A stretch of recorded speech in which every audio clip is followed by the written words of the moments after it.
This is the Screaming Pods Network on screamingpods.com. And now, on with the program.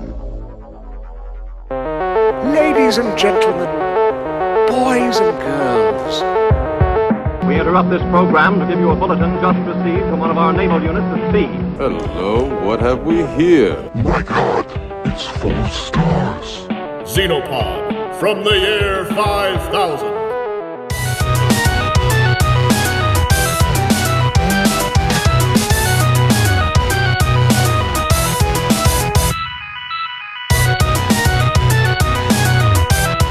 Welcome to Xenopod from the year 5000. I am your host, Sean DeRager, and with me today is the man who has traveled millions of miles from Austin, Texas to Southern California just to be with me today because this is the only thing he would drive that far for. Tom Nix, welcome to the Xenopod. Thank you very much. Live in studio, the Tom Nix in Southern California. Yes. Here to talk about aliens and kids and aliens and kids.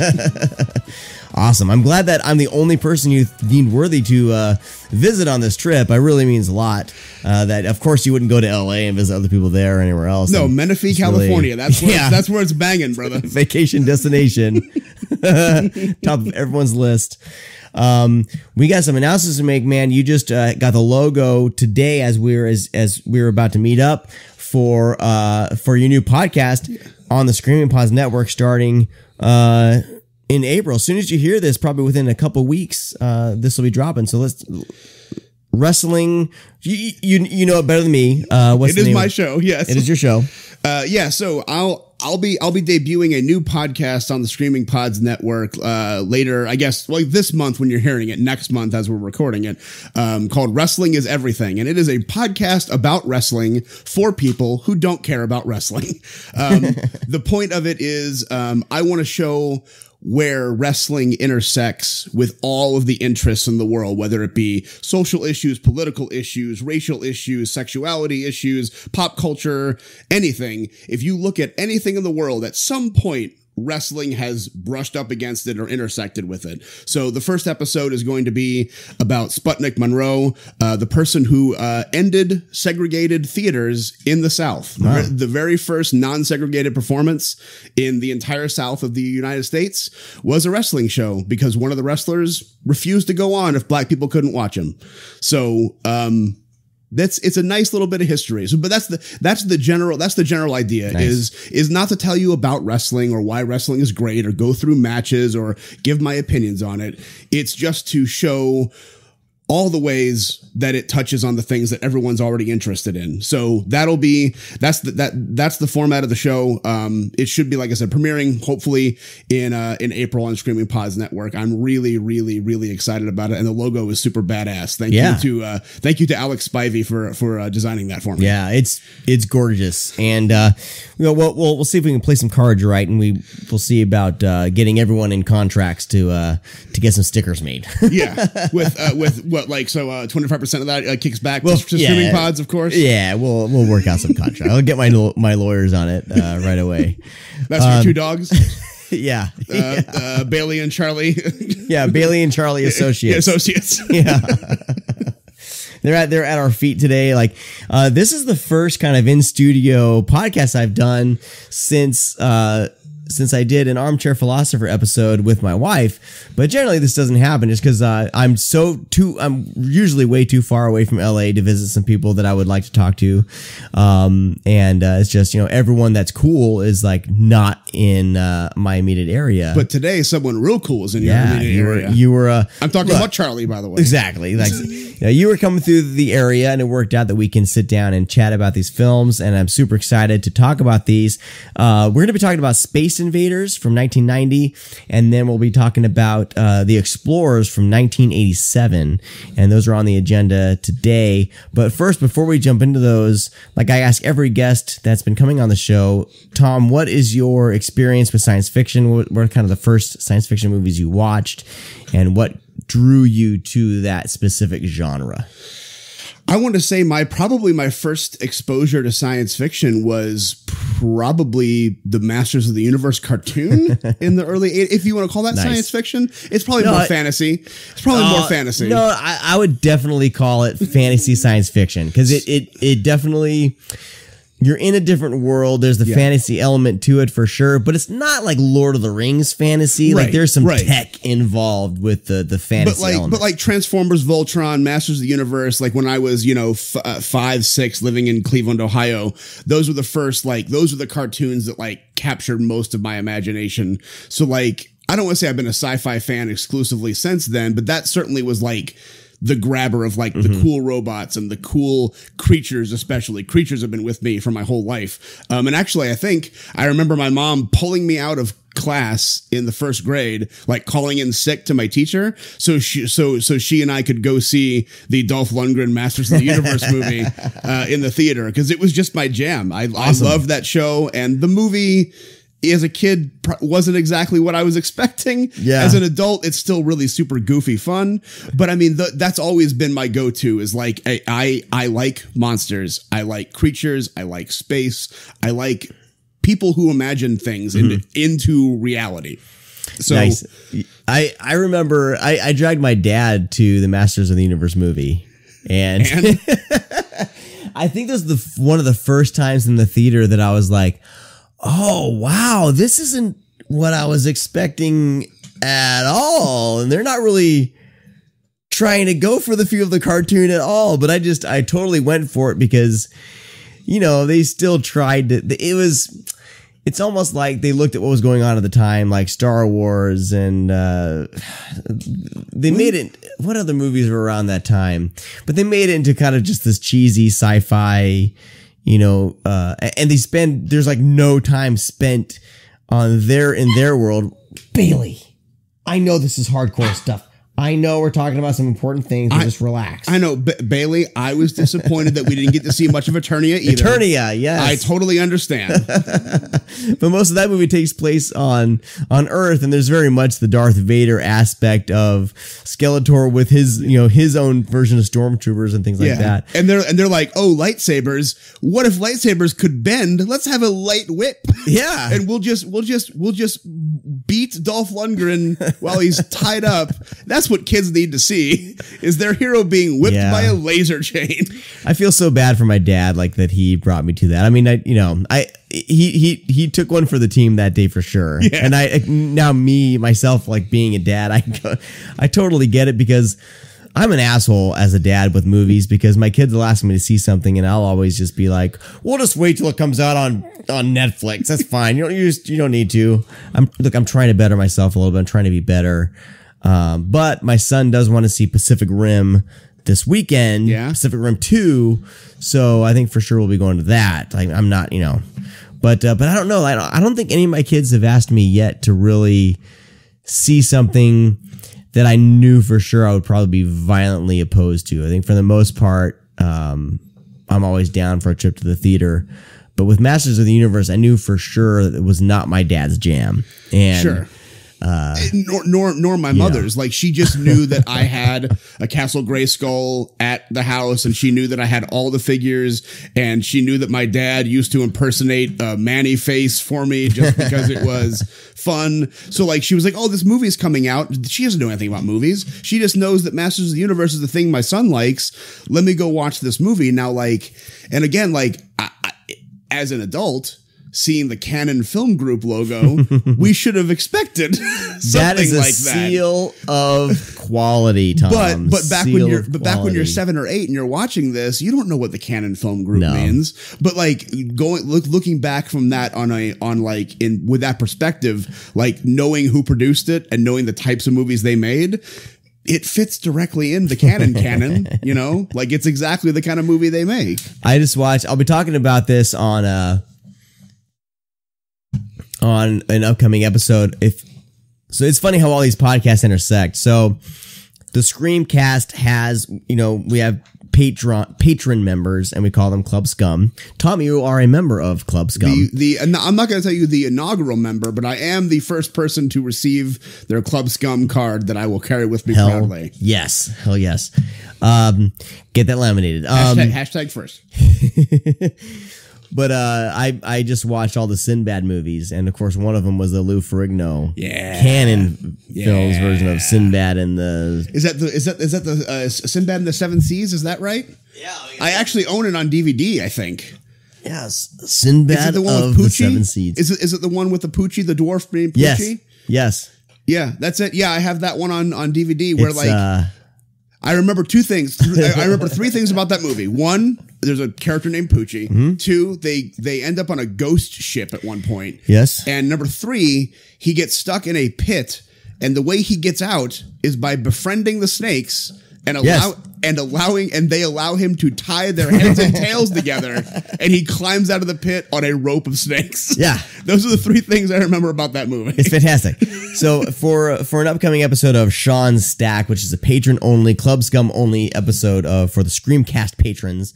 So if you listen to Screamcast, if you want to become a Club Scum member, there's a little bonus for you. Yeah. I talk about that specific canon film Sinbad movies, as well as the other Ray Harryhausen Sinbad films. And you will also get your less special card because it will be 2nd through 50th.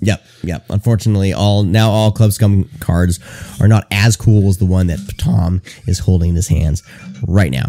All right, let's jump into these films now. Well, one last question here, though, as you were kind of diving into science fiction and fantasy and stuff like that. So you were drawn more to kind of like creature feature type sci-fi. Did you ever dive into more kind of heady science fiction, like 2001 Space Odyssey or anything like that?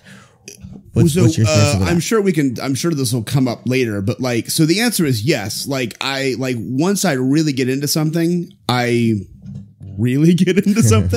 but as a kid, I grew up in a family that didn't watch movies. Mm-hmm. So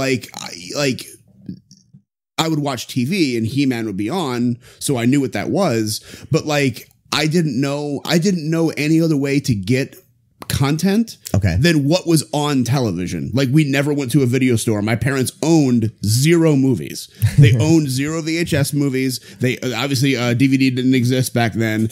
We did not have a house where we owned movies. We would just tape things off television and watch it. So in my child brain, that was the only content delivery service that was available to me, was what was on TV. So I would watch things that popped up, but I never sought anything out because internet didn't exist. I was 8, 7, and I just had no other way of doing it. So it wasn't until I got to college and started networking with these film nerds who have been watching movies from VHS and everything else for their whole lives that I started digging into everything. And those are the places I started because they were the things that captured my imagination as a kid, was Godzilla and all of the monsters, space aliens, that kind of stuff. Nice.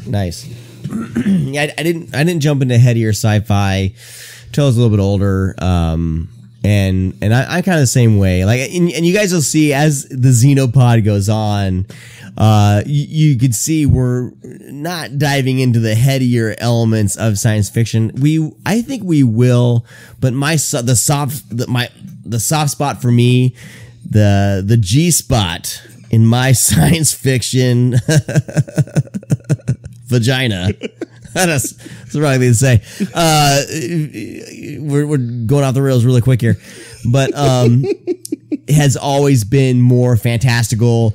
Give me some aliens. Give me movies like Roger Corman science fiction stuff, like Star Crash, starring the gorgeous Carolyn Monroe, who is in one of the Sinbad films that I will be discussing on a upcoming Sean Stack for Screamcast Club Scum members. Am I plugging this enough? Anyway, just the cheap, the Flash Gordon, stuff like that. Yeah. For me, has always been more fun to watch just because, they're trying to do these fantastic things on a budget, and Yeah. You know. Well, and like you said, like, I mean, this is the Xenopod. This isn't like, you know, it's not Sean's heady sci-fi hour, or it's not like Sean's G-Spot starring, you know, featuring Clit came from outer space.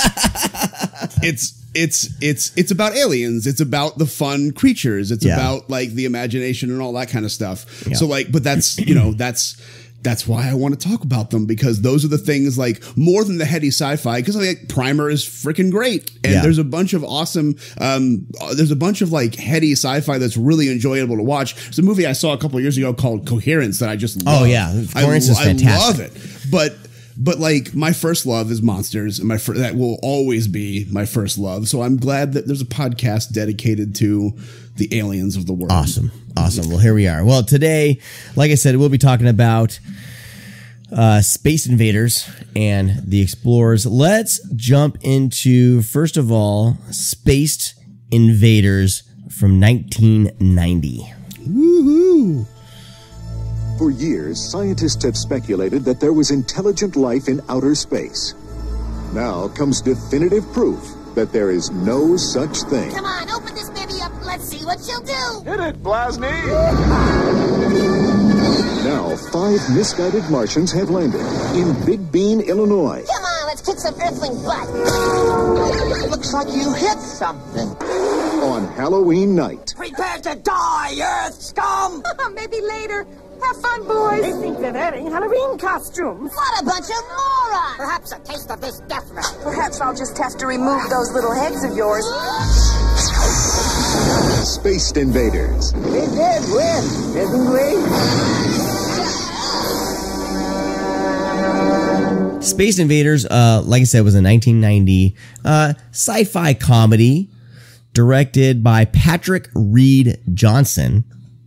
And that name, unfortunately, does not conjure up too many films that maybe he's directed.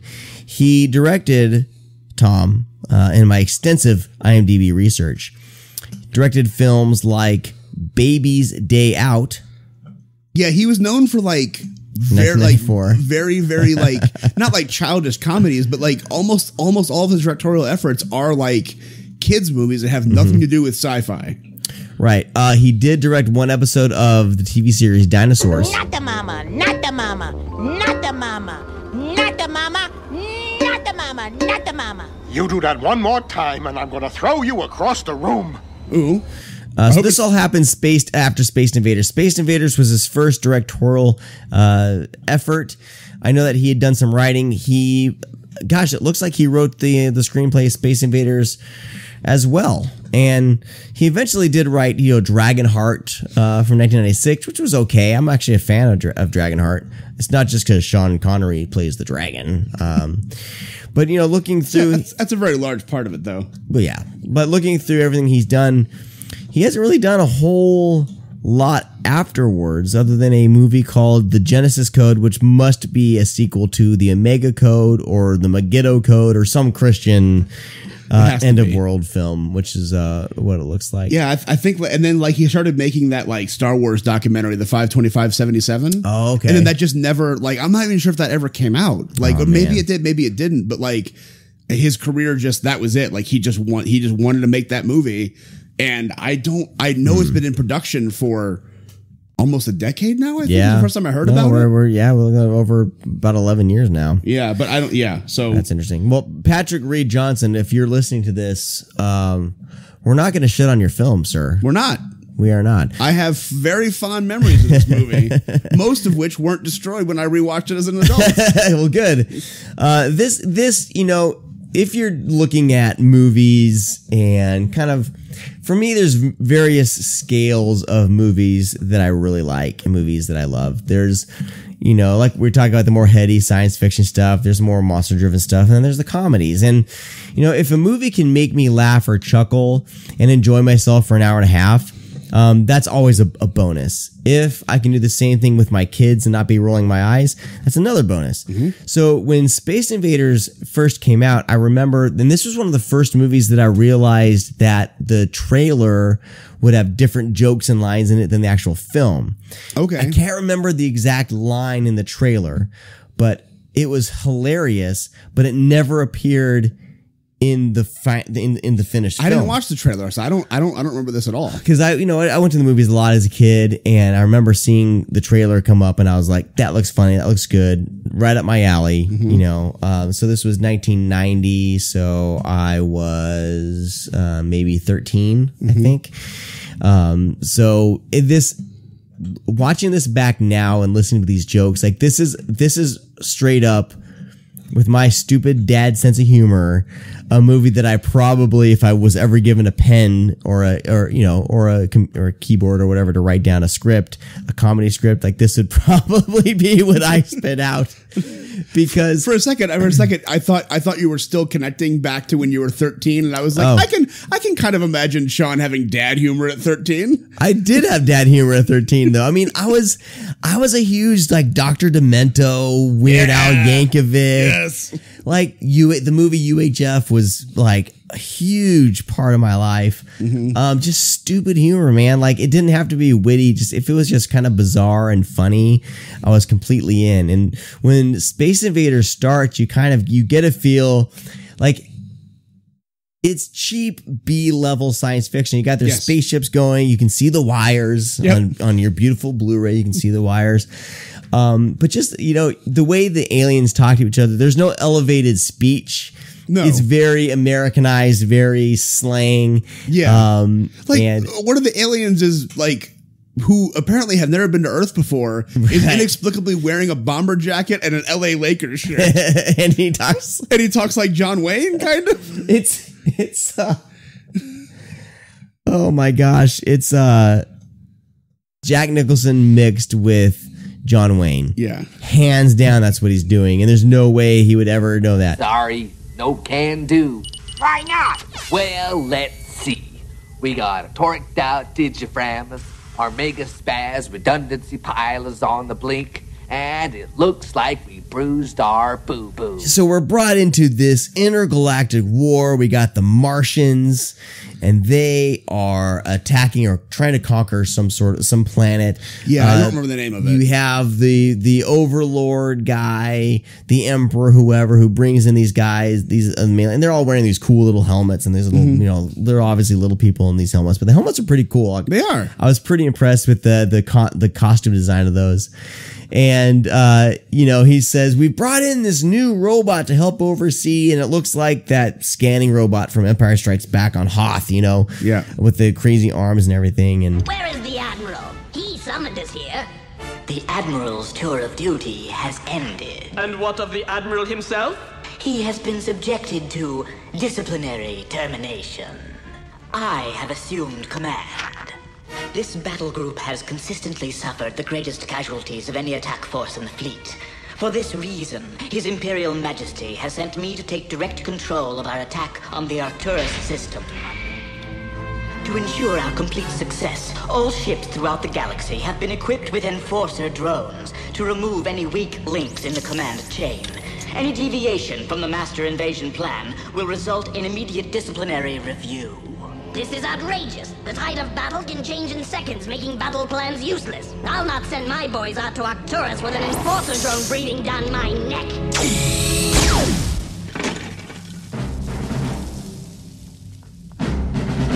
I will. Me too, no problem.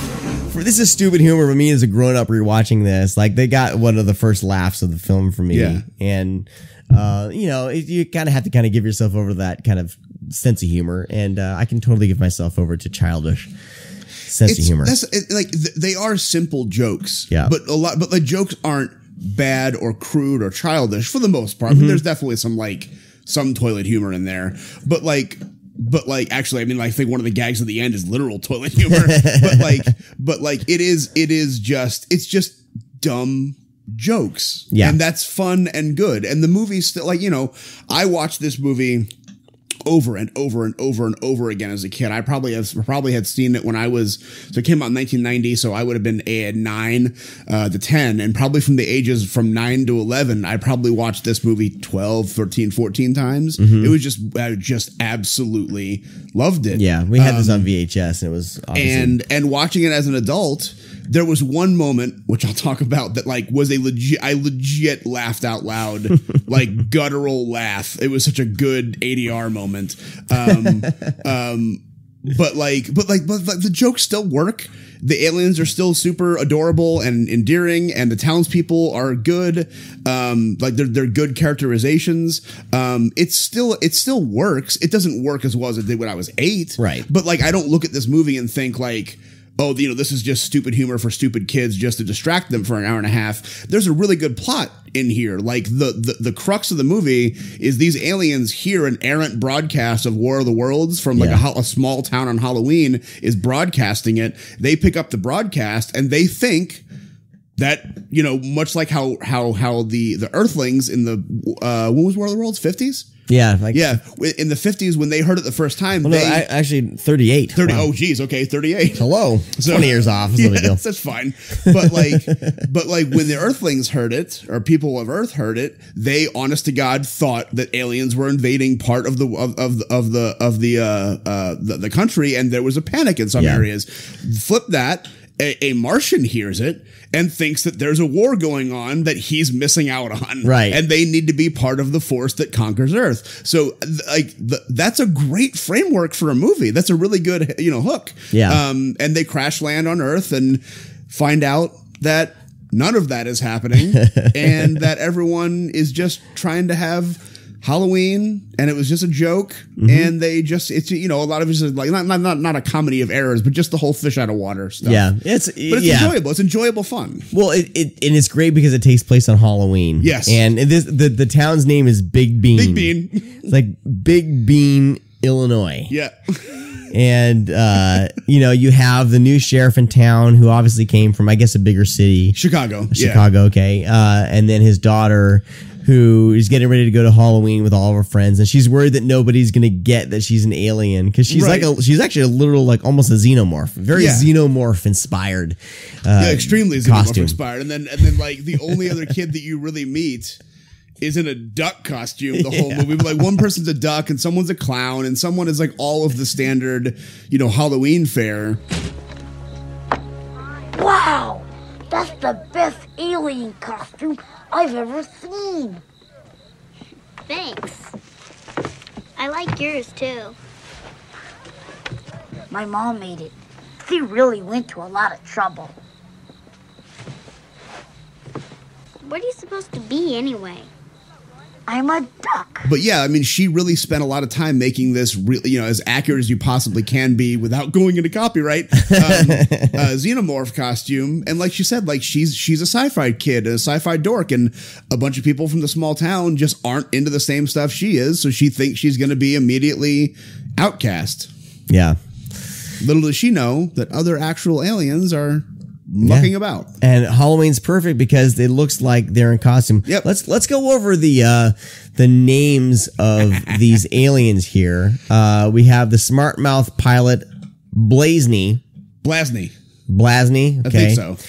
We have Captain Bipto. Love it. Lieutenant Gizzywig. Dr. Ziploc. Love that one. They didn't really think too hard on that one. No. And then Corporal Pez. Also great. Obviously, he's looking around the room. We got a Ziploc bag over here. Ziploc. I got this Pez. Pez. We got a Pez. I want to say Captain Bipto is like probably some kind of like Pepto-Bismol joke. Yeah, probably. Now, one of these guys meets an unexpected end early on. Is that everyone I mentioned? Did one of them? One of them did die. No. Did they? No. None of them died. He gets hit by a car. Yeah, that's Captain. Fine? So that's Captain Bipto. Right. Captain Bipto gets hit by. So like Captain Bipto is the guy who orders them to go to Earth. Yes. The pilot is like, he's the one that talks like this. Yeah, we're doing Jack Nicholson mixed with John Wayne. This idea just isn't very good, Jack. And the captain is extremely overzealous. He wants to impress his commanders. He wants to be in the fight. So he's always the one pushing everyone along. And he gets hit by a car. Actually, the villain of the piece, the bank guy, he's the one that actually hits him. But then he just ends up in a car repair shop with the guy who he turns into a robot. Like he puts a thing on his neck and he becomes like a slave to the aliens. So like he gets hit by a car, but he's fine.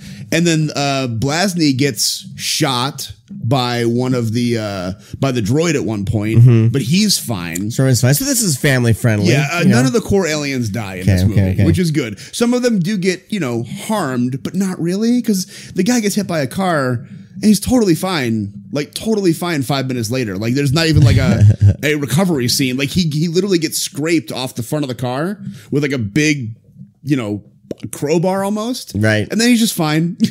Yeah. Just like how Wile E. Coyote's fine. Okay. So obviously he's writing this with the kids in mind. Yeah. I watched this with my kids, and they absolutely adored it. They had a lot of fun with this flick.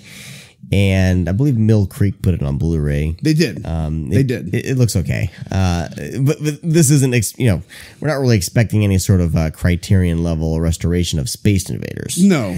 Or anything. And the people that it was important to are not, like it's a fun movie, but you don't need to go crazy with a restoration of Space Invaders. Yeah. It's a bunch of jokes and little people in suits and what was the overall plot, not plot, but what was the goal of the aliens? Are they just stuck there? So trying to get home, or are they trying to fulfill their mission of conquering Earth? So the first half of the movie is them trying to conquer Earth, and like they go trick or treating, and they're very. It doesn't sound like a good plan, but they do go trick or treating, and like. The first part is them trying to conquer Earth. Then that evil robot that we saw in the beginning, like I guess every ship has one now. Yeah. So it detaches once Blasny figures out that this was all a joke and it was not, there is no invasion. That's when the drone activates and says, I got to kill everyone now because they totally screwed the pooch. Right, so they need we to got to die. fulfill some sort of mission. So I'm going to kill everybody because they're mess ups and losers. So then the movie becomes escaping from the drone, and then also the spacecraft is completely damaged, so they need to get off the planet back to Mars. So yeah, about halfway through it stops being a how are we going to take over the world and becomes a how do we help these idiot aliens, because that's really all they are, is just dumb aliens. How do we get them off the planet and back home, because the drone has like a weapon that will blow up the entire Earth. Basically, it's like, because they screwed up, in order to cover all of our tracks, we're just going to blow up the planet, and then no one will ever know that Martians are this stupid. Yeah. Well, this is also another movie where basically, artificial intelligence is evil. Yeah. Which we keep trying to make. Are there many movies where artificial intelligence is not I think evil? Real life is proving that artificial intelligence is evil, because you had that self-driving Uber car. Yep. That runs over a pedestrian. Yes, it does. So it's like we keep trying to create this artificial intelligence, and movies have been out for so long, since forever, telling us that that's probably not a good thing, and we keep trying to do that. Yep. Why? Humanity does stuff that's harmful to itself? What? Why is humanity so stupid, Tom? Can we dive into more of a philosophical conversation here about the stupidity of humanity and why we keep trying to create things that will ultimately end up with our untimely deaths? I'm sure we can do that. It's the ultimate fallacy of humanity, by filling the void within us with material things and trying to make maybe if we make an intelligent being, it will teach us how to live better. Hence why we stare into our phones all the time. But no, like, and unfortunately, in a movie like Space Invaders, there are other life forms out there that have the same struggles with AI, but they're dumber than we are. Right. So, unfortunately, we can't look to the stars for the answer to this equation, because I feel like if this movie were made in 2018, the aliens would have problems with Facebook too. So, Probably. Yeah. But yeah, no, I mean, like much like anything with humanity, I think all of our decisions come from the desire to fill some kind of void. So it's, you know, we'll make a Facebook, we'll make a phone, we'll make this, because if they do this, if we have the machines do these menial things that we don't want to do, then our lives will be free and we can not focus on them anymore. Even though ultimately all we do is like, oh, I don't have to do this task anymore. That gives me more time to look inside myself and hate everything that I see. All right, but we're trying to let's lighten the mood a little bit, I guess. We'll kids go down movies. Kids movies are fun. So when I saw this in 1990, I did see this in the theater. I think I went with my family or something like that. Yeah, and I remember thinking it was okay. I remember walking out thinking, like I said, the first thing that I thought about was, wow, there were some jokes that didn't make it into the final film. Like, where did those go? And even scenarios that I was expecting to see and didn't see. And like, I almost was like thinking about that more than the movie. Sure. But I remember enjoying the film enough. And then the next time I saw it, I was, of course, a parent and watching it with my kids, and it was cool to kind of see my kids enjoying it, and it was cool to see like that I didn't actively hate this film as an adult, because a lot of the times when you revisit films that you loved as a kid, depending who you are, I'm pretty easy to kind of reconnect with the childhood inner self and watch a movie through those eyes. There are some movies, I think, as I got into college, like The Neverending Story, that I almost went through a time where I was like, yeah, that's not a good movie. Why did I like that? To now that I have kids who've seen it, I'm like, no, that was a really good movie. Why did I ever think that it wasn't a good movie? So I kind of go in these like little roller coaster rides with some of these films. But for the most part, where I am now, I'm able to kind of sit and watch, especially if I'm watching with my kids, which even makes it even better. Watch them through like my 13-year-old eyes or whatever. But see, I think even at 13, I was a little too old for who they were aiming for. Yeah, I think I came up with about the right age. Like I said, I was 9 when it came out. You could probably still be younger and enjoy it, but like in the single digits is probably where you want to be to like fully get the true enjoy. And like I told you, like this movie I adored it. I mean, it wasn't just, oh, that was fun, I like it. I completely fell in love with this movie. I think I even so like they have this little robot helper in the movie. I forget the name of it. I think it's like Short Stuff or something like that. Is what they call him. But like I think I made him out of clay and made him into a Christmas ornament when I was a kid. Nice. Because I just loved that guy so much. Yeah, this was like in a lot of ways this was my ET growing up, you know. So yeah, and so again, like, and I was nervous watching it, thinking like, okay, am I going to find out that I was just a real stupid kid that liked real stupid stuff? But I still, after some jokes. I love the joke where there's 3 old people outside, like sitting out there, and like the wife is kind of giving her husband shit because like when the World of Worlds broadcast originally aired, he had like thrown a bucket on his head and like went to go fight the Martians somewhere, and then they were like, they basically settle on like, oh, it's a good thing Martians don't exist. Then the ship blows past them and blows them off the porch, and then in a wonderful bit of ADR, the old woman's like, I'll get the bucket. And I just thought that was amazing. I thought that was such a great joke. It's funny, man. It's funny. It's sweet with the sheriff and the daughter's kind of relationship. Like there's hints to, I don't know if the mother had left or the mother died. I'm assuming, most of these movies, if it's a father and daughter alone, the mother died. And, and there's that element to it that kind of adds a little bit of gravity, I think, to the movie. This was a lot of fun to revisit. And then, like you said, like their one friend, this poor black kid with the duck bill. Yeah, he's and is he talking in character, or is that how he talks? Like, is he trying to be the character? He talks that way. So this is a weird thing about this movie. There is a character introduced who I need to point this out because I have Wikipedia pulled up for this. His character's name is Brian Hampton. But because I think he might say his name is Brian one time on Wikipedia, it is listed, his character is listed as Brian Hampton in parentheses, duck. Because he spends the entire movie, almost the entire movie, except for the last scene, in a full-blown duck costume. All right, where's your spaceship? What's a spaceship, and what are you? I'm a carnivorous duck, and I'm in a bad mood. Now start talking, or I start eating.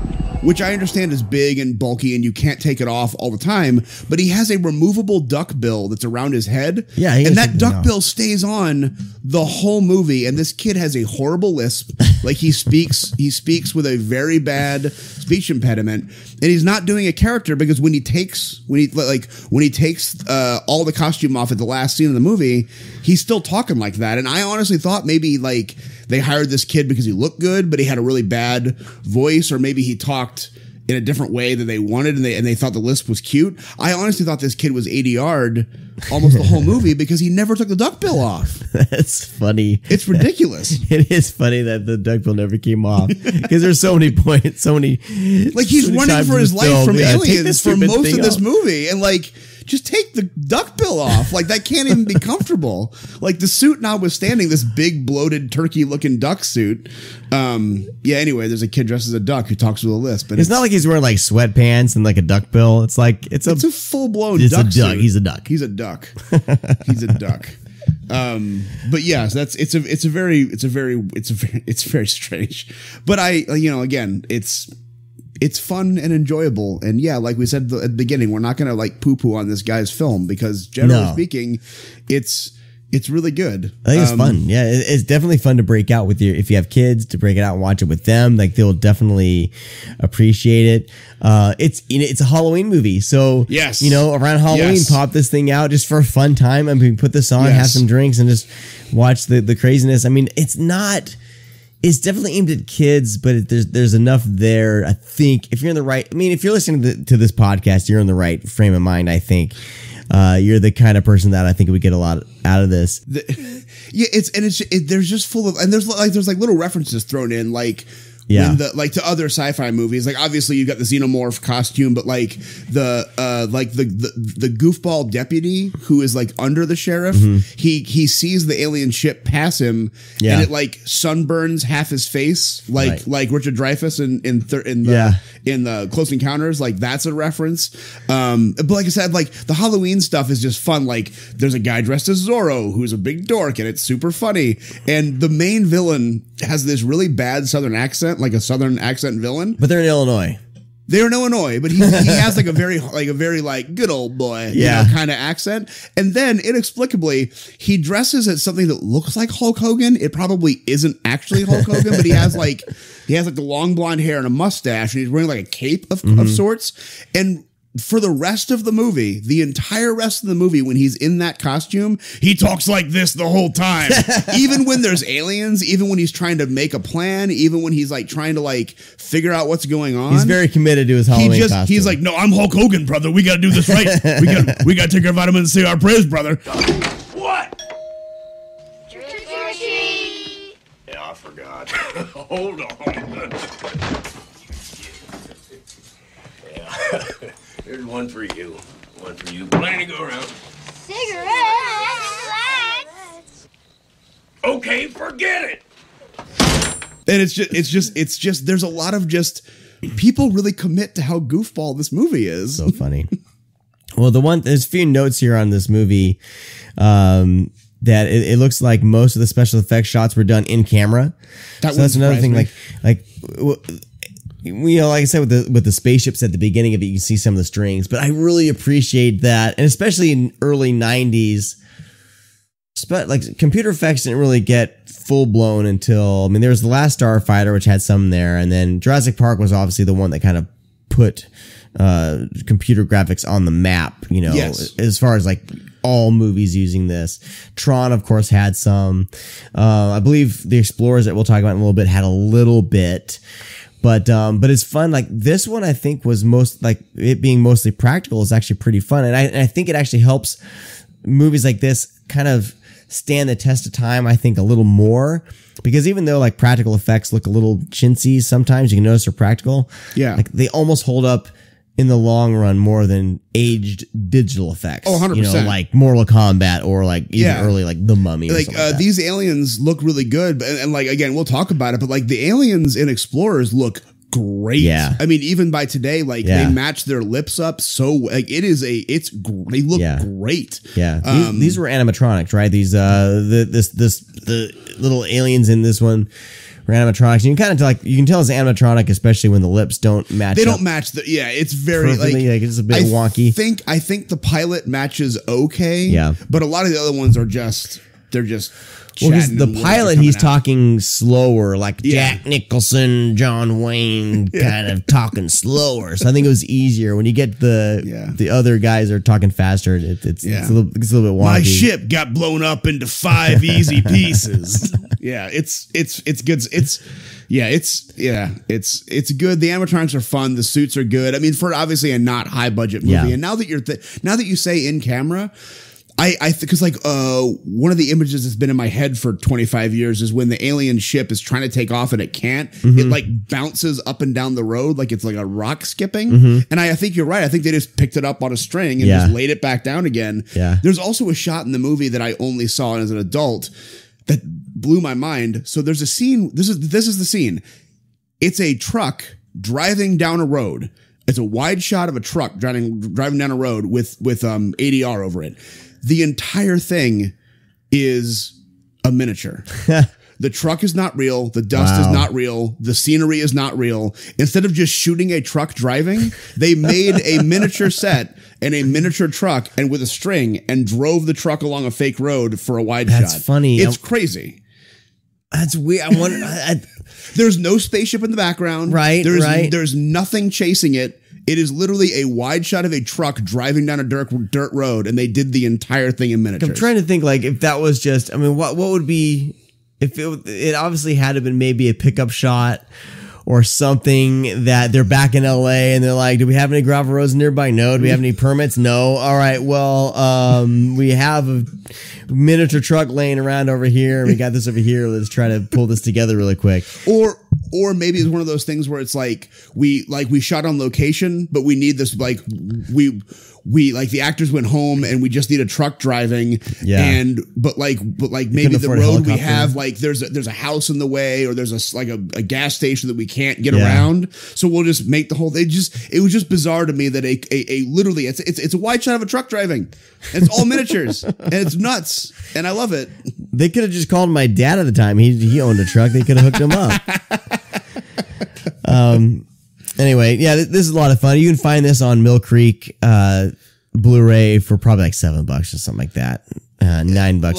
Like you said, the transfer isn't great. There's barely any special features, if any. The menu is basic as hell. I think I bought it for $7. Huh? It just started for me. I just put the Blu-ray and it just starts. Yeah, I mean, I think if you are an adult watching this movie for the first time, it's going to be okay to fine at best. If you watched it as a kid, it will still hold up. It's probably a little better. He agrees. It's probably a little better than you remember it. But like, if you're just going into this saying, I want to watch a space movie, it's okay to fine. It's just a fun little sci-fi alien comedy. But I mean, you need to realize this was made with the audience intended. The intended audience was 10-year-old kids. Yeah, like for sure. And it's fun. It's fun. It holds up pretty well from what I was considering. Yeah. I mean, it holds up better than the I don't know what would be comparable to this. I don't know. Most kid movies after that just seem to. I don't know. It just seems like they put enough time in this to really make it something a little special. Yeah, as opposed to disposable. This was not like a carbon copy. Like this wasn't this wasn't trying to ape a successful movie. This wasn't like one of those like cheaply, just produce things just to get it out. Like you could tell that whoever wrote this, or the guy who did write it, the director, like had an idea. He wanted to make a fun kids movie. The animatronic aliens are very good. The drone is very good. The ship looks good. Like for a not hugely budgeted movie, there was resources and care put into this thing. Like this was not just, wham bam thank you ma'am entertainment. Like, they tried. Yeah, they tried to do something with this. I know he did. I'm wondering if just because the differences from the trailer to the final film, I'm wondering if this went through some test screenings and things like that. And I'm wondering if behind the scenes the studio tried to mold this into something a little more mainstream, I guess. But you can tell through the references with Orson, especially Orson Welles in the War of the Worlds, and some of the other references in the film,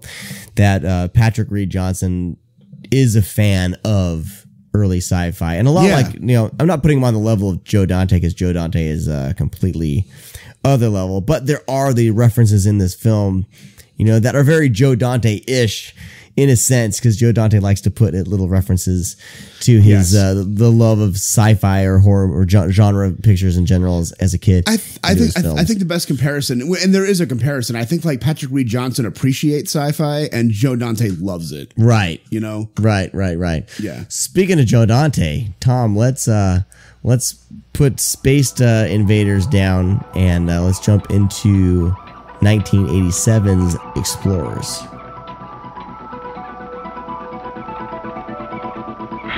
Hey, watch what you're doing. Shh, pass me the Phillips head. Don't like that. You need the ratchet. Here. I can't do anything with your hand in the way. It's stuck. Give me that thing. Here. Ouch! Watch it. Be quiet, man. Bang like that, your mom's gonna wonder what we're doing. If this thing works, everyone's gonna wonder what we're doing. There. I think that's it. Yeah. Switch on the computer. Ready? Here goes.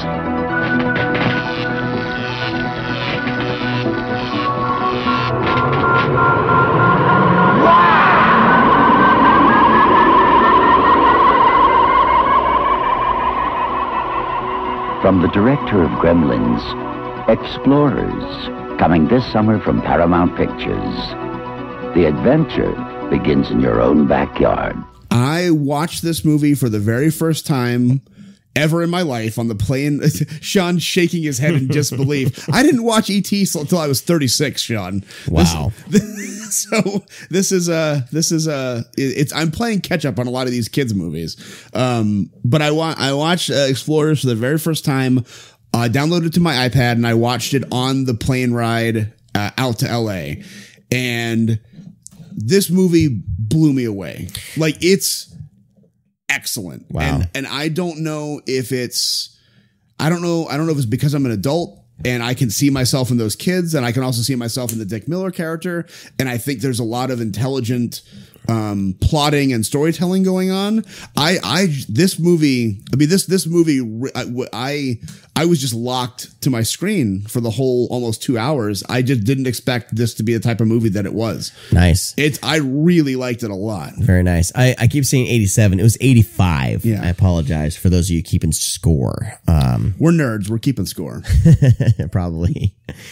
But I was trying to put myself in the mind. I don't know where I saw 87. I think that on Vudu it said 87 because I checked this before. Okay. Anyway, I was just trying to put no, you know what it is? I recently did a little thing for Mike Delaney and Splathouse about RoboCop. And that's 87. And that's why I'm thinking of the year 1987. I've spent way too much time talking about this. But 1985 film Explorers, and this was, like I said on the last podcast episode, this was one of my all-time favorite VHS rentals between whenever it came out on VHS. Now, when these came out, I don't think I saw this in the theater. I think when this came out on VHS, because I was 8 years old when this came out, and I must have missed it in the theater, but I know that when it finally hit VHS, that when I was given the option, I rented this thing all the time. Like almost more, like Star Wars was my thing. And there's a time where I was renting Return of the Jedi a lot, but I think that I rented this way more than Return of the Jedi, or I would rent them both. I vividly remember grabbing both Return of the Jedi and Explorers and renting them, for the same weekend. And This is just a movie that I've always watched whenever there was new people around and hanging out, and they're like, what movie do you want to watch? And I'm like, The Explorers. And I would introduce like my nerdy friends to Explorers. I don't know if they liked it as much as me, but there was just something about, you know, this team of kids kind of discovering something otherworldly and getting like these instructions on how to build some sort of, you know, spaceship to travel out and go on a little journey. And like that, I think for me was the most appealing aspect of the film. What's so funny? That was great. That was incredible. Next time we'll bring more air. Next time? Higher, and we'll explore. Listen, Ben, I'm not going to get in that thing again until we find out exactly where those programs are coming from. And we need to run tests. Yes. We have to run hundreds upon hundreds of serious tests. You know, it could take years. What are you talking about? That was the most important thing that ever happened. Couldn't you feel it? That feeling way inside? We were flying. Come on, Ben, make some sense. We almost didn't come back, but we did come back. Here we are. What do you think? We should trust the dream, right? Sorry, man. I want to live.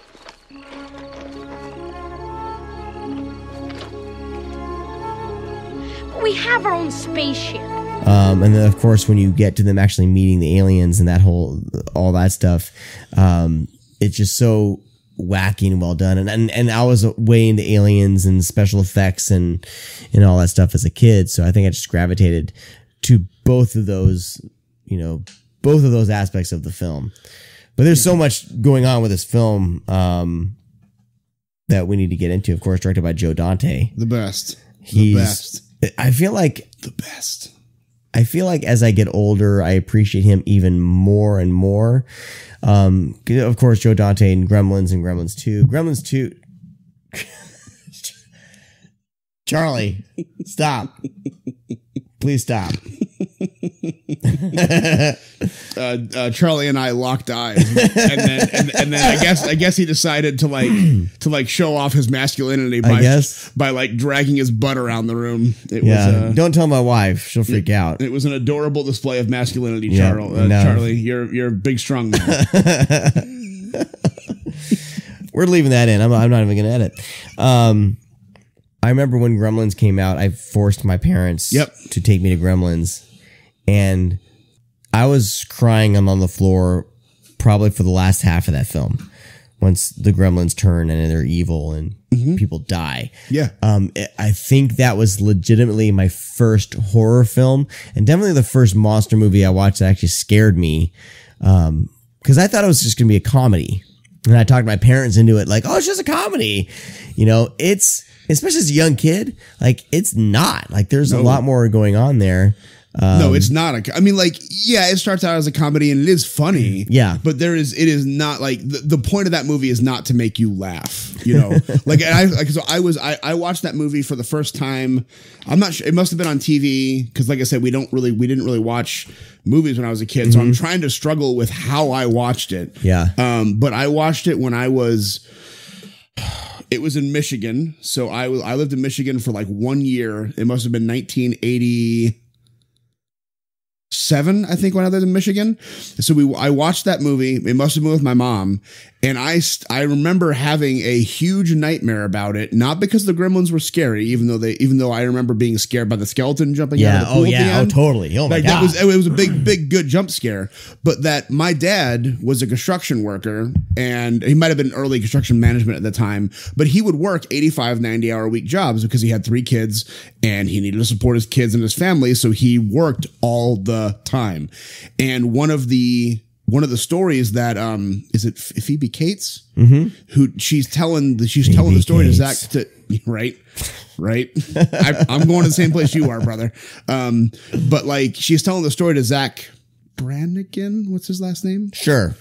I feel like I'm saying Zap Brannigan, which is from Futurama. But anyway, but the guy, and she's telling the story about like how her dad died because he slid down the chimney. Like he dressed as Santa Claus because he was never home and he wanted to surprise them for Christmas. So he wanted to slide down the chimney with a bag full of presents and be like, I'm Santa Claus. And it's not only that he got stuck in the chimney, but like she specifically says that like his throat got caught on a nail. I haven't watched this movie in 20 years and that still is in my brain because I had nightmares that I never see my dad. What if he gets the same idea and he's gonna die trying to be nice to me? I watched Gremlins with my kids. I was trying to let's watch it. And I totally forgot about that scene. Yeah. And that scene's going along, and this was before my oldest, stopped believing in Santa Claus. And I remember in my mind going, oh fuck, I forgot about this. And it's the most morbid scene it's just you can disturbing. Watch as a kid. Now I have another reason to hate Christmas. Okay, what are you talking about? The worst thing that ever happened to me was on Christmas. Oh, God, it was so horrible. It was Christmas Eve. I was 9 years old. Me and Mom were decorating the tree, waiting for Dad to come home from work. A couple hours went by. Dad wasn't home. Mom called the office. No answer. Christmas Day came and went, and still nothing. So the police began a search. 4 or 5 days went by. Neither one of us could eat or sleep. Everything was falling apart. It was snowing outside.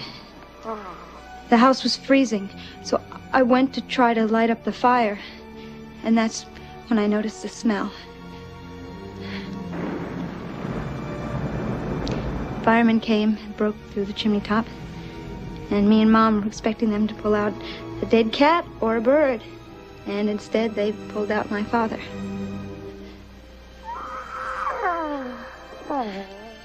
He was dressed in a Santa Claus suit. He'd been climbing down the chimney on Christmas Eve, his arms loaded with presents. He was going to surprise us. He slipped and broke his neck, died instantly.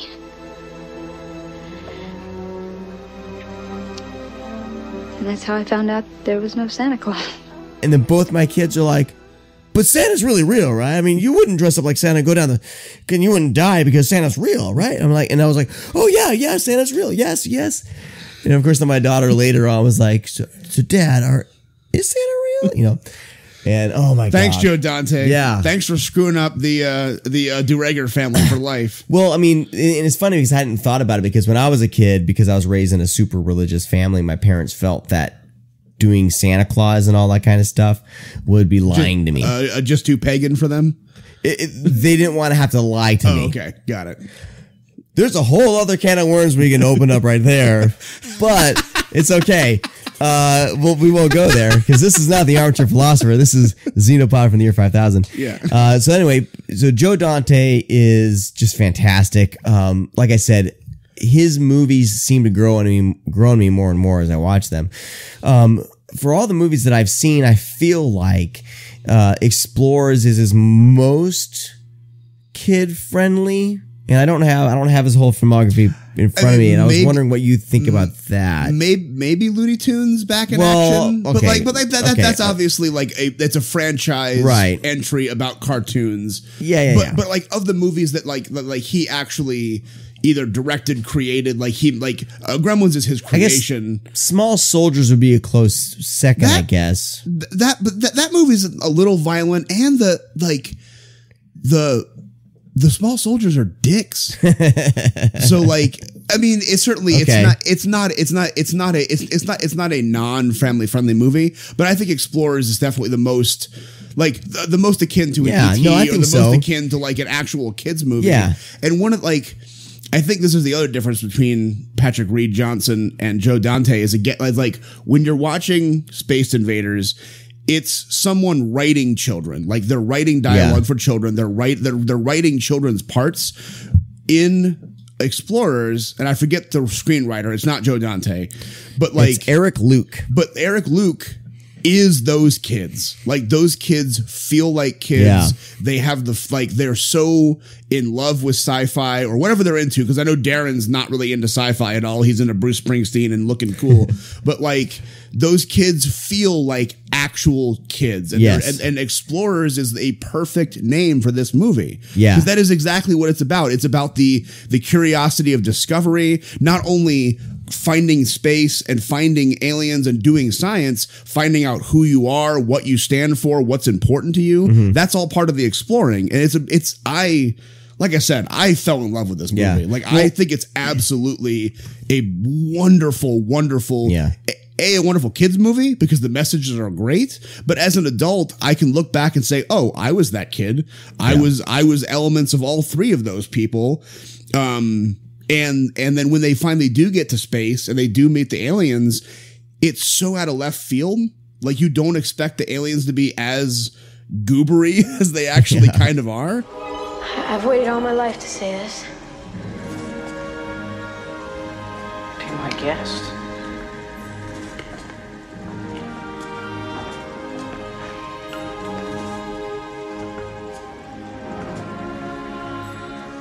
We come in peace.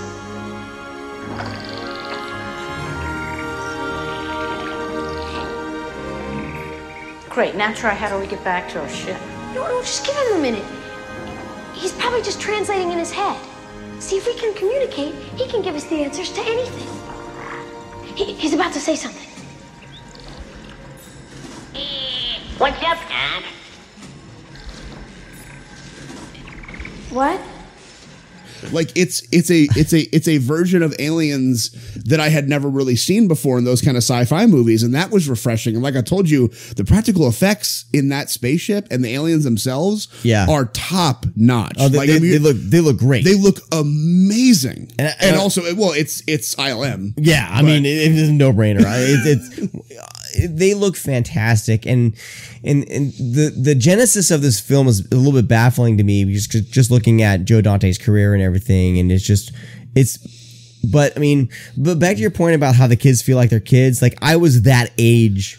Yep, I was those kids' age during that film. Yeah, and I think the reason I gravitated to it as well, like so much, was I really think connected with Ethan Hawke's character. Mm-hmm. Which I gotta say, he looks nothing like Ethan Hawke. Like no, there's little times he'll make certain facial expression. And you go, oh, there's Ethan Hawke. But like honestly, for most of the movie, I wasn't even sure which one he was because he didn't. It just the Ethan Hawkeness of him wasn't there. There's little nuggets of Ethan Hawke that we know of. Yeah, I had this experience, and funnily enough, it became, I think, a really defining experience for me, Explorers, because of it was a massive failure. At the time, it came out. It was supposed to be this big hit. They spent a lot of money on it, and it really. I don't think it got one good review, and nobody went to see it. And it has a cult. But it does now. Yeah. Now there's certain people that even like then it. There were a few people, but it was Well, Joe has a cult, so to me, in the inside of it, it felt like I had let everyone down. Mm. It was this powerful, disappointing experience because I had been all hyped up and hepped up to believe that it was going to be the next E.T. and it was going to have I don't know what I thought, but I thought it was going to be important, and it was dismissed. But no, I really connected with all the kids and various aspects of the kids too. I connected. River Phoenix plays the scientist's son. Like he's very much into experimenting, and he's the one that kind of breaks the code and figures out how they're going to make this little spaceship and how this travel could be possible. And then the other kid, Jason Presson. Yeah, I don't remember that actor's name. So I don't know what else he's been in, but he has an element where He's, I don't know if the mom's around. The dad is obviously an alcoholic, but the dad works I forget if he said his mom died or left. I think something like that. I think the mom died in that one too. Oh, good Lord, here we go. But like the dad's a deadbeat dad. The dad's a deadbeat. He lives with his girlfriend, and like we never meet the dad. We never see the dad, but we hear like screaming from outside the house, and it's very clear that like he drinks a lot, is unemployed, just is in a bad place. Yeah. Right. Yeah. And it's certainly never shown or directly implied that he beats the kid, but it's heavily inferred that he beats the kid, Which I think is the best way, the best form of storytelling, because so many times, especially in more modern movies, they have to spell everything out. And if this was made today, you would have some scene where you either would see the boy being somewhat either physically abused or yelled at by the dad. You would meet the dad. Right. Or like he would have a bruise that he's covering up. Right. Or there'd be something like, hey everyone, this is a bad thing. But like the character Darren, like he covers for the dad. He's like, yeah, he's okay. Yeah. He does this and he does this, but he's basically covering for a guy that he obviously loves and is just not, but he's just not good at being a dad. Yeah. And that's the good tell at the end of the movie. Can we just jump right? I mean, I'm not saying jump to the end, but like the end of the movie. Yeah. The end of the movie is they meet these aliens, and then the aliens say that there's a space pirate taking them over, and it's this huge alien who's like screaming at them.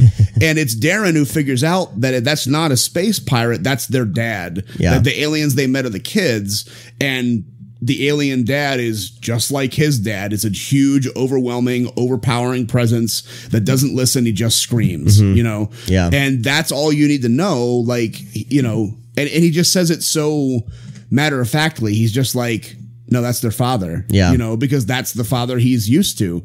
And the other two kids have mom and dads, or sorry, they have a normal family, and their fathers are, just part of the family. They're not the way that Darren's upbringing is. Yeah. So that's the drive it home moment, and it's still kind of subtle.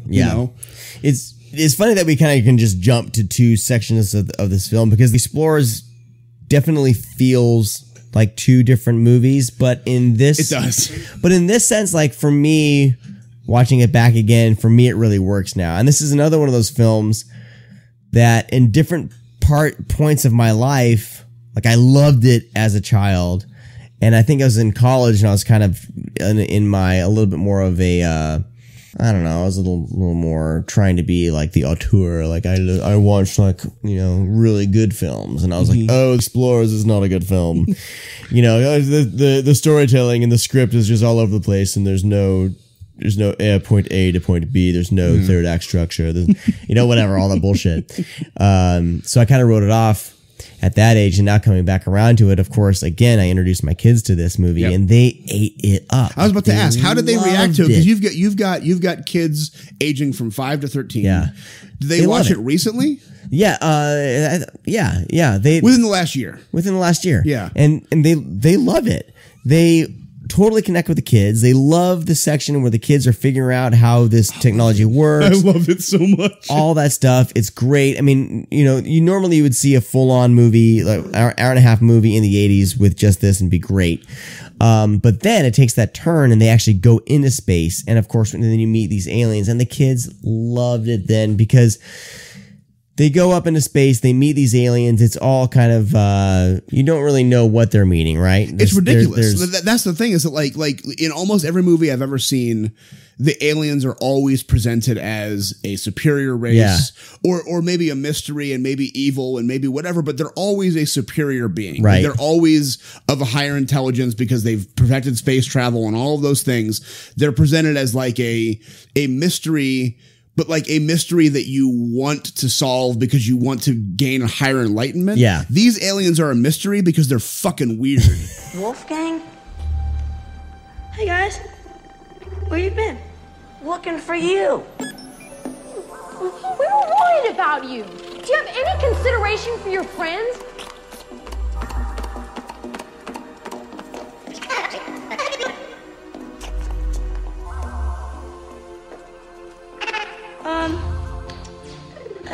This is Neek. And in Neek, that's Darren and Ben. Hello.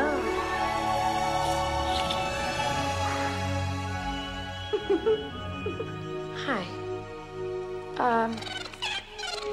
Hi, yourself. We've been looking all over for you. And now you're just lounging around with some alien and communicating. Ben, she's incredibly intelligent. Besides, she kind of liked me. Whack! What? Whack! Quack? Whack? Whack!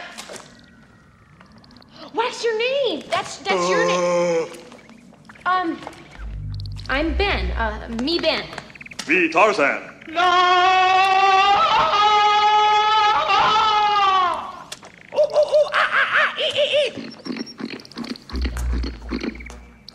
What do I have to do? Eat a banana?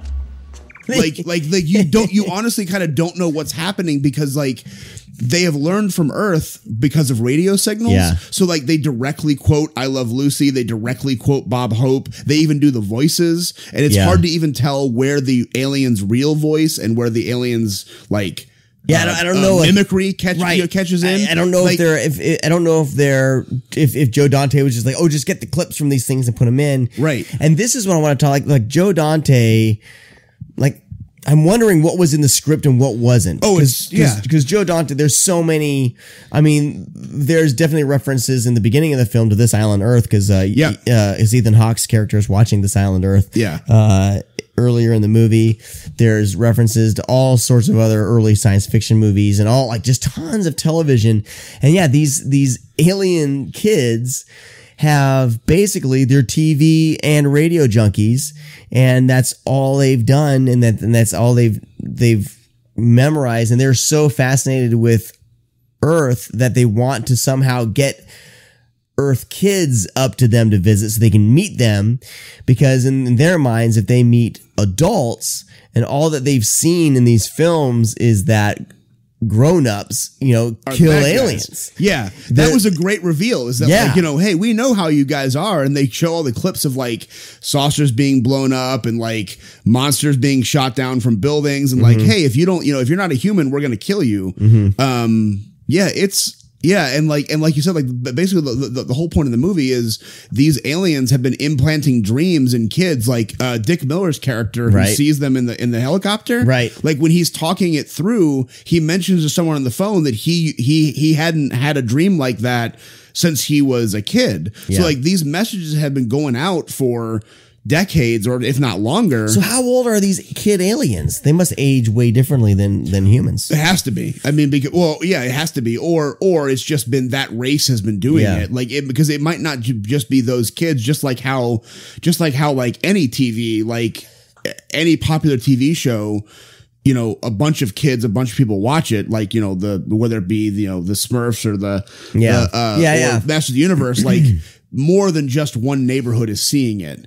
And or it could be just the same kids who want to meet them. But I just think it's fascinating. That was the whole point, is like, we're going to send you technology just so you can come and visit us because we just want to see the people that actually they just want to hang out. Right. Like, they just want to hang out. And there's like a whole stretch of this film that it's just the male alien, just performing. Yeah, he's like doing a stand-up routine. He's doing Ed Sullivan. It's crazy. There's some Elvis in there, I believe. He's just performing. He's doing a lot of Bob Hope. It's crazy. It's really funny. And like you said, man, the effects, the makeup effects they got going on there. So good. I don't know if the girl alien was just 100% animatronic, but I know that the boy was credited to a specific guy, some sort of character actor actually played him. Yeah, because he was doing most of the. Because they also did that. They also did that drive-in movie Star Killer. That is a made up movie. Like Joe Dante just made up scenes from a movie and shot it and put it in the movie. I love it when he does that. He did that in, Matinee, of course, with Mant. and like the main guy in Star Killer, the Star Killer guy is the guy who plays the alien. Yeah. And it's just a funny character actor doing bits for 30 minutes. And like as an adult, it's like it's effective because I was confused. Like these kids are like, what is happening? And I'm on a plane watching this being like, what is happening? Like, what is the point? Like, are they, and then when it's revealed that these are just kids and they're just having a good time and wanting attention, and that's all they're doing. Like, just like any kid who wants attention, this is playtime. Just starts talking and singing and like getting in front of people and doing stuff. Yeah. That's all it is. But like, as an adult, I'm watching this and being like, is this it? Is this what it's going to be? Like, what's going on? This is a very, if you're looking at overall plot, this is a very thinly plotted film as far as that goes. I feel like there's a lot more going on with maybe character and theme. Yes. I would imagine. But that's what I feel like makes the Explorers like so rewatchable, because I think I've picked up on different things each time. I mean, it could easily be written off as, well, there's no plot, there's not a lot going on. Right. And that could be true, maybe, but these kids learn a lot, and it is a journey of self-discovery in a sense with these kids, but it's done so differently than I think that I've seen a lot of kids movies done. Kids movies are generally A, B, C, whatever plotted, and you're done. There's a third act and there's a villain of some sort, and we're good to go. Well, and that's the thing with this movie, there isn't no villain. a villain. No. Like you think it might be the bully in the very beginning, right? And then that's the only scene he's in. Realistically, you know, I think the main thing they need to overcome, I think, is their own obstacles. Right. And it's very subtle. Like I said, it's not beat over the head with what each kid needs to overcome. Yeah. One of them needs to get, he wants some confidence so he can like the girl that he likes. Yeah. And she needs to kind of overcome, the boundaries there. And she's not in it a whole lot, but except him. And Darren needs to like get out of his household and actually find friends that he connects with. And the dork kid needs to, succeed being a dork, but also, again, friendship and all those things. Right. Yeah. And that like you said, that is the bad guy. And the one thing I love about this movie, and I think why it works so well for me as an adult, and while I know I would have liked it as a kid, like had I seen this, I would have been like, that's great and fun. But as an adult, you're watching these kids whose entire lives, especially Ethan Hawke, his whole life has been like, I love aliens, and I love this stuff, and I love sci-fi, and I love this. And then once it becomes the possibility of being real, he does everything in his power to meet these aliens because he wants to experience all the things that he's been told about them. And then when you get to the alien world, or you get to the alien ship, you find out that aliens don't have it figured out any better than we do. Like this intelligent life and all the things they can do, they're struggling with all the same stuff that the kids on Earth are struggling with. And I think that's an awesome lesson that maybe the kids won't take it home as much, because there is so many jokes and funny bits and references of things that they might know. It's just supposed to be a funny kind of sequence. But as an adult, you look at that and you're like, doesn't matter how intelligent you are, doesn't matter how advanced you are, you're still struggling with everyday shit. Well, I think, and that's the whole point. I mean, spoilers for Explorers, I guess, and Space Invaders. We spoil these things, but I think these films are old enough, I think, to not worry about it. But I think the whole point of the end of the film was that both of these races, right, the aliens and the kids, they both know that they have the same struggles. Yeah. And at the end, they're both connected because they can still communicate through the dreams. Yeah. Right. And that's the whole ending of the movie. And it's not, I mean, that's the thing about this, like, this movie just kind of exists. It doesn't have a flat out, like, this is the end. Right. It's like, it starts to end, and there's like still stuff going on, and they're still kind of in this little dream thing. It ends with the whole idea that, like, they're just going to go back again, and maybe they'll build a bigger ship this time. Maybe they'll stay longer. Maybe it's just this, it's basically like, it's like meeting the kid from down the street and visiting their house every so often. Only this time it's aliens. Yeah. But I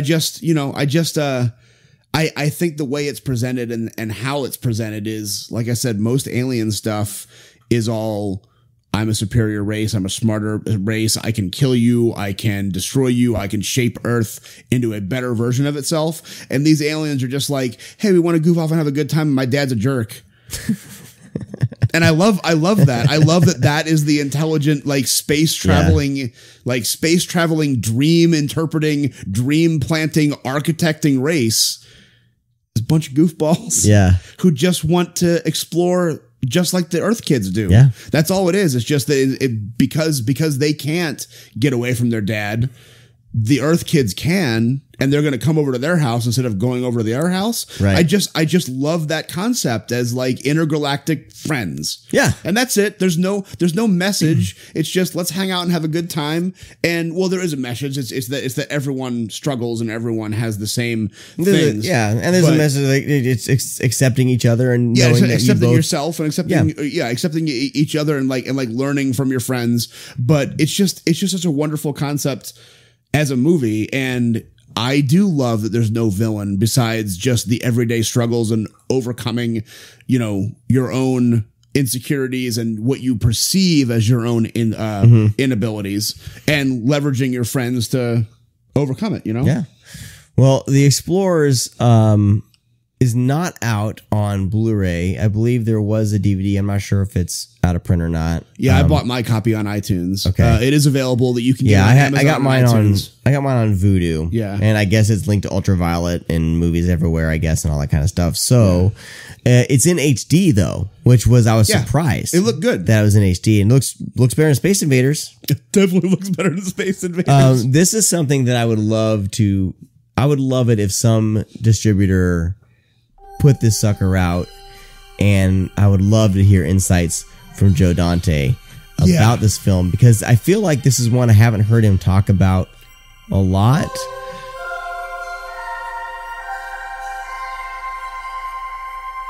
Had I decided to go ahead and make that movie, if it had turned out well, I think my career would have gone in a completely different direction, because I made the mistake of signing on to a picture called Explorers, which was being done at Paramount.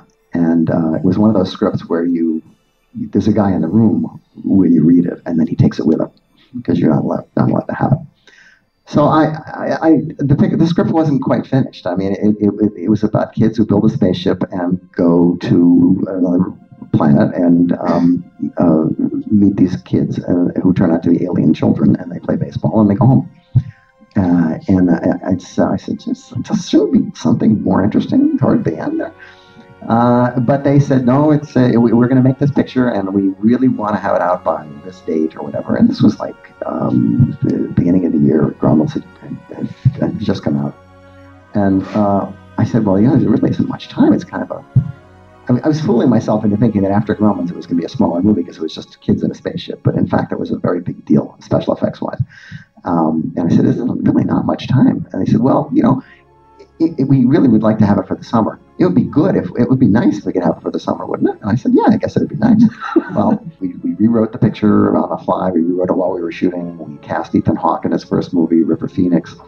We built sets that were still wet when we got there. The paint was wet. The cement wasn't dry. Kids' feet would go in them because we were in just such a hurry to finish the movie.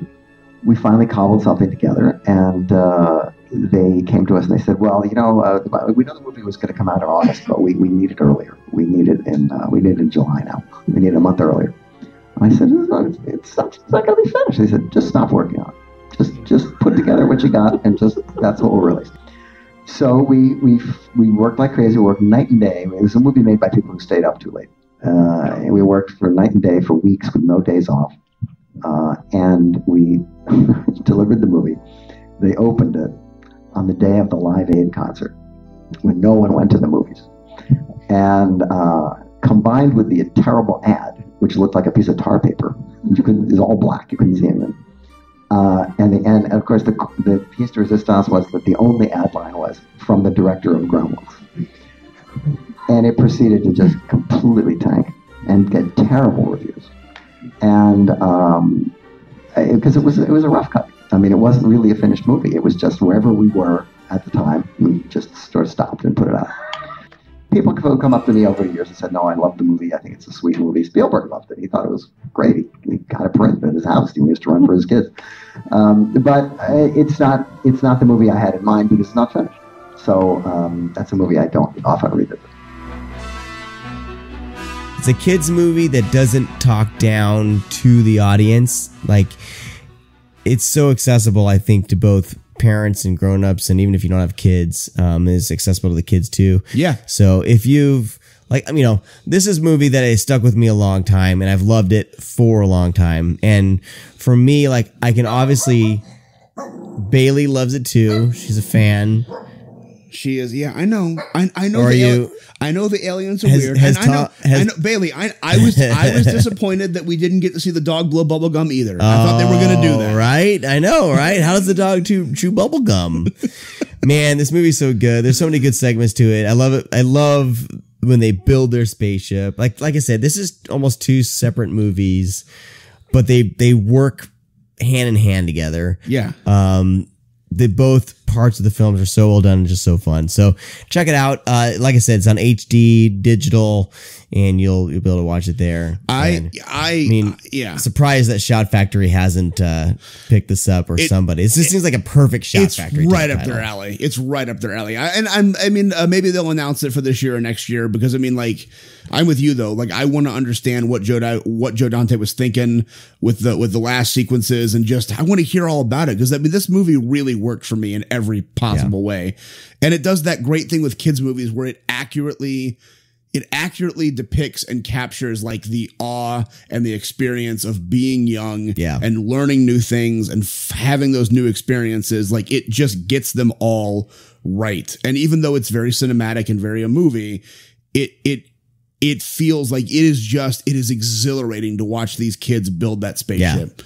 I could have watched that for another half an hour and then had the aliens for 20 minutes or whatever. Like, that whole first part where they're exploring and building and learning and trying and doing all that stuff, I was just hooked. I was hooked in that. Loved it. We're gonna go around in circles here, but you remind me that I was surprised once they get up to space how much more time we had. Yeah, because in my mind I remembered it was only like maybe the last 15 minutes, but no, it's like 40. Yeah, it's like 40-45 minutes for sure. It's like the movie almost splits in two. Yeah, I think the movie's an hour and 50. Probably 5 minutes of credits. Yeah. And right at about an hour, they get to space. And it's like, they're up here for half of the film. But it's so entertaining. It doesn't feel that long. It is. Yeah. All right. Well, that was Joe Dante's Explorers from 1985. Check it out. Let us know what you guys think. You, of course, can drop me a line over on Twitter, Xenopod 5000. You can also find me on Twitter, Sean C. DeRager. I'll let you figure out how to spell that yourself. And Tom Nix, where can people find you online, good sir? You can find me on Twitter and Instagram at the Tom Nix. That's TheTomNix. Yes. Your podcast is coming to the Screaming Pods Network very, very soon. Very soon. And wrestling is everything. And everything is wrestling. And I do have a Twitter handle for it, but nothing's on the page. So I'll tweet that out once it's actually like created. The best thing you can do is follow Screaming Pods on Twitter. Yes. Screaming Pods, that's what it is. Or go to screamingpods.com and check that out. I'm really, this whole Screaming Pods thing has been a lot of fun. And it's actually taken off more than I would have even imagined. So I want to thank all of you for listening.